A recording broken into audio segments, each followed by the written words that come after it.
হে ভগৱান, এই লোনটোতো মানে তেওঁক বহুতবাৰ বিধানসভাত বুজাই দিয়া হ'ল যে লোন কেতিয়া লয়, কেনেকৈ লয়।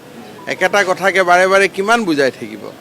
কিবা যদি মই বেয়া কাম কৰিলোহেঁতেন তেতিয়াহ'লেতো ভাৰতবৰ্ষৰ বাকী চৰকাৰৰ পৰা, দিল্লীৰ পৰা, ৰিজাৰ্ভ বেংকৰ পৰা কিবা এখন চিঠি আহিলেহেঁতেন, নহয় হয় নহয়? আৰু কংগ্ৰেছ চৰকাৰবিলাকেতো আমাতকৈ বেছিয়ে লোন লয়। লোন লোৱাৰ নিয়ম আছে। 3% যিমান আপোনাৰ আয় হয় তাৰ 3% আপুনি লোন ল'ব পাৰে। গতিকে নাই, যেতিয়া বিধানসভাত তেওঁ জিকি আহিব তেতিয়া তেওঁ কথাবোৰ বুজি পাব। তেওঁলোকে অৰুণোদয়টো নালাগে বুলি কৈ দিয়ক। বাছ, অৰুণোদয় লুৰিণজ্যোতি গগৈ আমাক লিখি দিয়ক অৰুণোদয় নালাগে বুলি, তেতিয়া বিবেচনা কৰি ল'ম।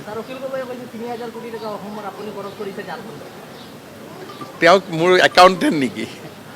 তেওঁ ইমান মোৰ ভিতৰুৱা কথা গম পায়, তেতিয়াহ'লেতো মানুহে তেওঁকে ডাউট কৰিব যে লগতে থাকে নেকি বুলি, যে ভিতৰুৱা কিবা গোপন বুজাবুজি আছে নেকি।